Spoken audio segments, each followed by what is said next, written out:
Hello chaps and chapettes, I'm trying this new format now. It's a little bit closer to you and the audio quality should be better, so let's see how it goes, but you're not here to listen to how we do videos. What we're here to do is look at background radiation, and by the end of this video hopefully you're going to know what background radiation actually is, and then also understand some sources of background radiation. I also want you to be able to say how we detect it as well, and I'm going to do a quick demonstration to show you how that works using a very cool 30,000 volt spark generator. Basically to make some lightning. So the challenge today is to decide how much of background radiation are you getting? What is your daily dose? And there are plenty of websites and things to see how much you're getting every day. And I want to see what it is in comments below. Find out for me and let me know. I'm going to say now that if you're living in Cornwall, you're probably getting more than you think, and I'll explain why a little bit later. So first of all, what is background radiation? Well, it's quite simple. Background radiation is radiation in the environment around you, and it's either naturally occurring or from man-made sources, which can be nearby power plants and things like that, but really not as much as you might think. In fact, most of the radiation is, well, the very air you breathe. And quite frankly, I'm going to tell you some things now, which will probably mean you'll never take a shower again. But hopefully you do, because, well, disease and things. So, different sources of background radiation. The first and the biggest source of background radiation is radon gas. That's a chemically inert gas which is in the atmosphere right now. So you're breathing it in. It's actually a majority part of the atmosphere. But it is a noble gas, so it doesn't do anything to you. It's not like carbon dioxide. It's not like oxygen, where you can have chemical reactions with these things. I mean, you're not going to cause rust with radon gas. But it is radioactive, which means that it's emitting ionizing radiation every now and then. I wouldn't worry too much about it, because you are actually well adapted to survive in this, because radon gas has been around since, well, forever. So, your body, you have evolved to survive it in some sense, and that's partly why you have skin and partly why your lungs are sort of separated out from your body and things. We'll drift past that point. That's really not a very good point at all. Other sources of background radiation, we're looking at things like gamma rays from the ground and rocks and exposed rocks and things. And if you're in mountainous areas, particularly ones which were very volcanic in the past, these typically have sort of higher rates of radiation around them, simply from the granite and things like that are sort of spewing forth this low levels of background radiation from it. Because concrete is basically crunched up rocks, you're also going to get some background radiation from that as well. So strictly speaking, a concrete jungle like you would find in a major city should have slightly higher background radiation readings. But honestly, it's not that much. I mean, you will not notice it at all, and you're certainly not going to have any ill effects from it.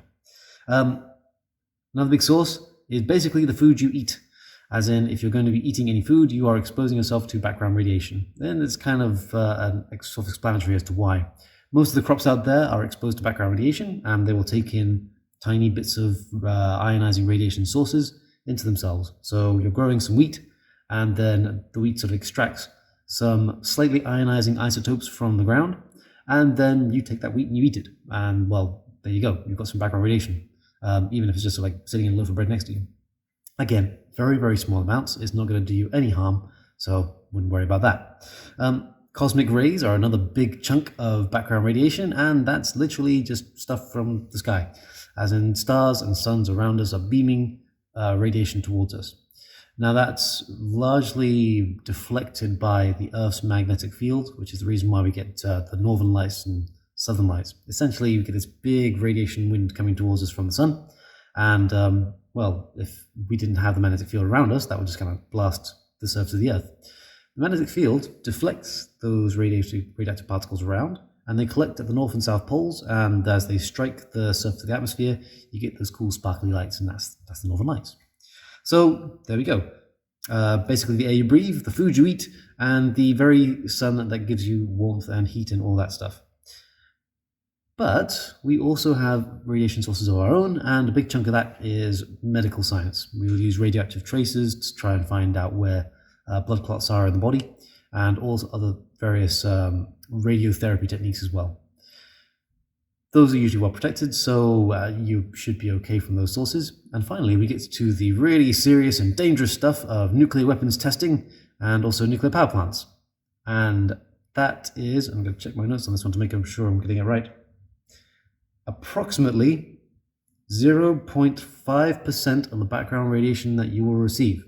So all the nuclear testing that went on and all the nuclear power plants in the world right now, which are operating, contribute not even 1% of the background radiation that you are receiving right now. Obviously, your numbers are going to vary depending where you are in the world. If you're living inside a nuclear power plant, of course, your background levels are going to be higher due to the power plant. But on average, it's going to be really, really tiny. You're more likely to get ionizing radiation from a banana than you are from living anywhere near any of our nuclear power plants. So there you go. So what we're going to do now is we're going to look at something which will probably stop you from showering again, but I wanted you to know where radon gas came from. It's a little bit of a side, a little bit of extension, but it's quite fun. So radon gas, it literally, well, before we get there, make sure you hit the like button. And this is a little bit of help for me because I would like people to have these videos and things to help them through their exams. Maybe not this year, but certainly next year. So please hit the like button. It does help the YouTube algorithm out, and thank you very much. Radon gas, this is stuff which comes straight from the ground, and it enters your home through groundwater, which means that you take water from the water mains, which has been under the ground, filtering away until it's nice and clean. And then as it comes into your home, you get a nice big puff of radon gas coming along with it. Again, radon gas is chemically inert. It doesn't do anything to you, but it will ionize the air around you. So there you go. Every time you have a shower, you are giving yourself a nice little dose of radon gas. It's just not doing anything to you and nothing too serious. So there you go. There's one more thing we need to look at, and that's how you detect background radiation. And a simple one would be a Geiger tube, but I'm going to do a video on that later. What I'm going to show you now is actually a spark generator to show you how the Geiger tube actually works. And I'm hoping this is going to work. So come and join me at the back of the classroom and I'll show you what I'm talking about there. Right, now this is kind of a Geiger tube, at least it's very similar in design. What we have here is a spark discharge apparatus. And what we have here is a big power pack which does 5,000 volts. And you can tell it's cool because it's got actual like dials on here which go click. And it's got a great big like swinging dial on there, which it looks cool. And look, you've got the switch, which is actually like a giant switch that goes click when you use it instead of like a button. These things are very, very cool. Also got a nice steel casing on there, so you know this is serious business.